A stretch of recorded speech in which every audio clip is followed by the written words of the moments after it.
Morning, everybody. How you doing? Welcome back to the Spurs Talk Show. I'm Sean Butler. Bugsy Malone is just in front of me. Hope you're all happy, healthy, doing the things that you love. With those that you love doing them with, please do me a favour, hit the like button, hit the subscribe button if you haven't already, hit the notification bell, and of course, drop a comment, let me know your thoughts on today's video. Guys, look, February the 1st, the window shuts. It goes out with a whimper in the end. It took until like 2 minutes to 11 to get the official, the photos, the videos, whatever, of Pedro Porro having joined us finally. Whether it was by design to leave it until the last minute to keep everyone on tenterhooks, I don't know. Very, very frustratingly drawn out process. A process that in the end, as I said yesterday, looks like it was a loan deal that now has the option for either party to activate the clause in the summer for a certain fee. And for all intents and purposes, unless something absolutely horrible happens, then that's going to happen, right? That's going to happen. He's going to be a full-time player, permanent player, from a 5-year contract until 2027, was it? 2028? I forget. But that's kind of concluded the incoming business. Obviously, we got a couple of youth players coming in, or one youth player coming in, whose name escapes me right now, and Dan Yuma, who, look, for me, it's a free hit with him, £2.5 million. I think he instantly improves the squad options in that area of the pitch. If it doesn't work out, if he doesn't play, if he gets injured, or if he's just, doesn't suit the Premier League or suit Conte's style, then you shake hands at the end of the season and send him back. For me, it's just a simple upgrade on Bryan Gil, even though, for me personally, like I said yesterday as well, I think that Bryan Gil is a very, very special talent that may or may not fit the Premier League in the long run. But one thing that doesn't fit right with me or sit right with me is the way that he has been treated consistently since he's arrived. And for a young kid just trying to get his career going, to constantly be put to the back burner is a methodology that Tottenham have employed that I don't agree with whatsoever.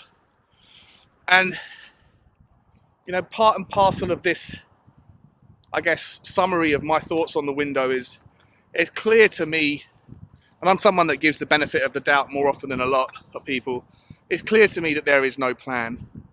There is no ultimate vision at the moment. Now, whether that is because it's difficult to have a plan when Conte hasn't really made his intentions clear around whether he stays or goes. I'd say if you were to put a poll up right now, 10,000 random Tottenham fans, does Conte stay at the end of the season or go? Based not on how we finish, but based on how his mind is made up, or if his mind is made up. I think you'd see a very, very even split. I think a lot of people think he's still going to be here. And I think a lot of people think that he's just treading water until the end of the season. And so to some extent, there is that argument that it's difficult really to back a manager, even though that phrase backing a manager I have a real problem with, because it's always, in my opinion, based on Harry hindsight methodologies where subjective opinions are formed based on reflection of the people that were signed and how the season is transpiring. To me, if you really want to have a conversation around backing a manager, I think we need to make it forward-looking. And like right now, we need to establish what backing Conte looks like, or backing whoever looks like, in the summer window, based on either net spend or frequency of moving on deadwood, bringing in new faces, specific positions, or even specific players.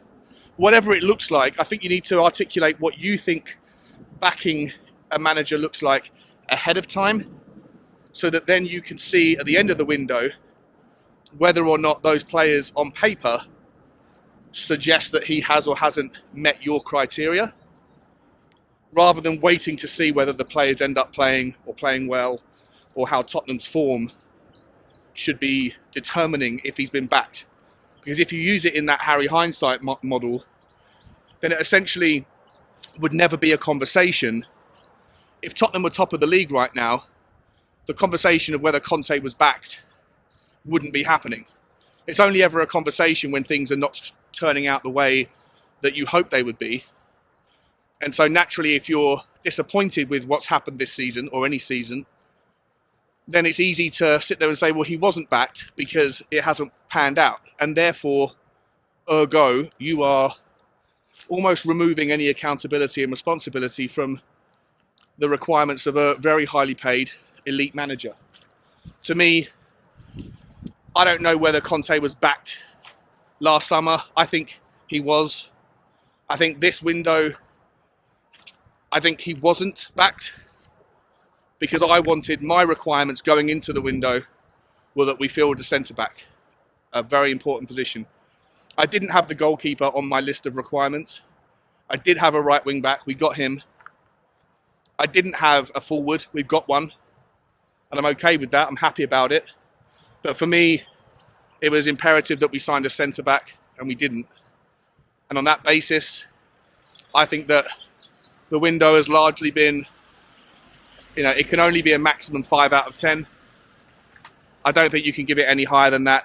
I know some people are. Some people are giving it a 2 or 3, and I'm okay with those scores as well. But look, people gave last January, a very poor score, and it turned out to be a really good second half of the season. Still hopeful that we can figure it out. The one thing I would say, getting back to the point about the lack of plan, guys, is, I'm sure you've seen it by now. Matt Doherty was the last member of the squad to leave last night, but because of an oversight, I can only put it down to an oversight or entire lack of competence and an inadequacy in the people in the footballing hierarchy, that they didn't realise that we had already had 8 players out on loan internationally, which is the maximum. And so when we tried to send Doherty to Atletico Madrid, it became clear at about 8 p.m. that we couldn't do that because we already maxed out our ability to loan players out. So we had to end up cancelling Matt Doherty's contract. I'd imagine by mutual consent, paying out most of, if not all of his remaining contract, of which I think he had 18 months. So quite an expensive lesson to learn, to pay attention to what the hell's going on, and the fact that nobody saw that happening. There was people on Twitter that were asking that question before it became apparent that Tottenham had then released an announcement about an hour later saying we've had to cancel the contract. To me, that again reeks of a lack of plan, a lack of foresight, a lack of ability to get the basics of your job right. Now, who's to blame for that? Was it Daniel Levy? Is it Paratici? I don't know. Right? I'd imagine it's Paratici who should take the flak. And I'm very, very, very much looking forward to listening to his plan whenever that statement comes out in the next week or two, hopefully in the next few days, alongside the financial results. I imagine there's going to be a lot of more animosity, more head shaking and frustration when we see this, the statement of results, the health of our finances, and listen to Paratici, who has been fairly anonymous this entire window, try and articulate a vision that's going to make sense to people when it doesn't appear that there is a cocktail of ingredients that is coming together in some brilliant plan by this guy. It doesn't come across that way to me. I'm sure it doesn't come across that way to you guys. But whilst there are reasons to be frustrated, and certainly reasons to feel embarrassed by what happened with the Doherty thing, I would say at the same time that it's a good thing that Doherty's out of the club. It's one less headache for the summer. We have 8 players out on loan, that most of them are going to return in the summer, and we have to kick that can and figure out their next homes, whether they've got a future or not. All of those things are massive distractions. Matt Doherty, has only played probably 6 or 7 good games for Tottenham in the time he's been here. He was a pivotal part of the second half of last season for sure, until the injury against Aston Villa. But beyond that, and before that, and after that, he hasn't really hit any high notes for me. And look, I wish him well. Good luck. Go and enjoy your time in Spain. It's one less problem. I don't think it's going to be that expensive. And I think ultimately, a lot of people that are using this as a stick to hit Daniel Levy with or the club with, it's fair enough. But what I would point out is that some of those same people were applauding Arsenal for their cutthroat approach to removing players, deadwood in the eyes of Arteta, from the squad at significant expense. Aubameyang being a perfect example.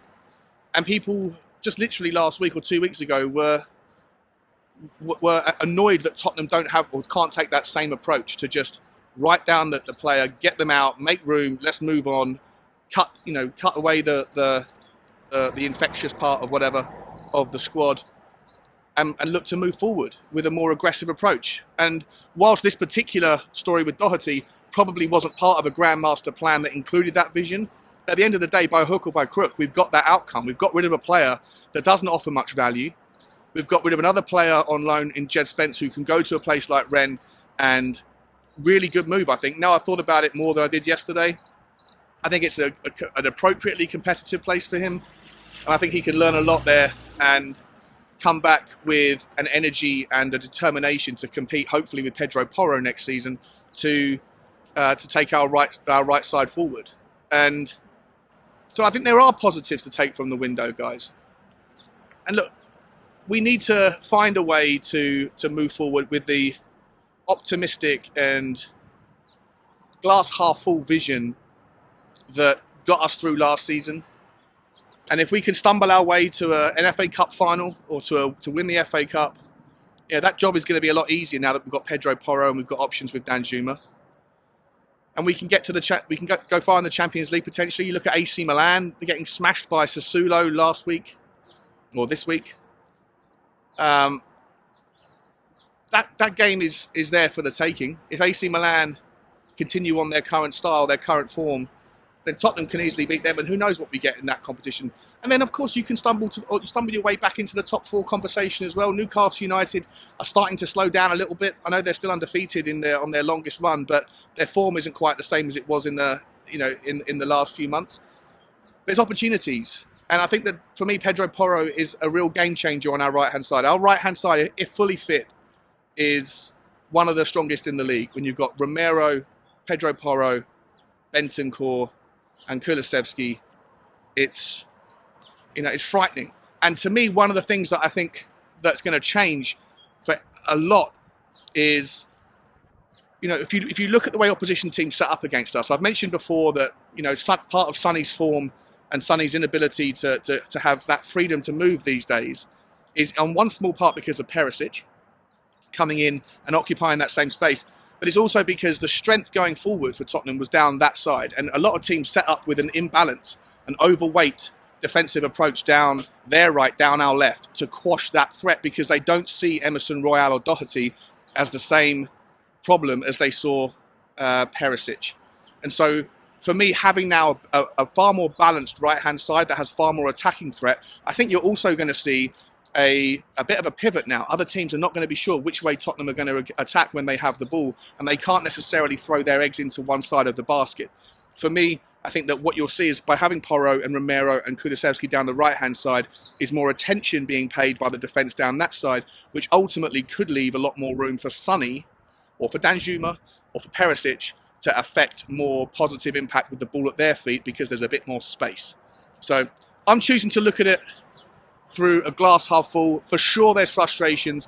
For sure the window wasn't a giant roaring success because we didn't get the centre-back in we needed. We didn't get a goalkeeper we needed. You could have made the argument for two centre-backs. None of those things happened. It's disappointing. I'm frustrated with Daniel Levy and with Paratici for their lack of ability to observe the glaring holes in the back line. But maybe Conte didn't think it was a priority. Remember, he did only say last week or 2 weeks ago when asked whether or not he thought we needed new centre-backs, he said no. He said he was okay. And listen, backing Conte doesn't just mean financially, it means trusting what he says. So if we take him on his word, then we'll have to wait and see how he reflects on the window in his opening press conference ahead of the Man City game that's coming up. It's not perfect, guys. A lot of embarrassing things happened yesterday, but I think ultimately we're in a better position now going forward than we were at the start of the window. And I think good things can materialise. That's my takeaway on it. I'm sure we'll get into more details. Like, share and subscribe, guys. Let me know your thoughts. How do you feel? I'll see you tomorrow. And as always, bye-bye.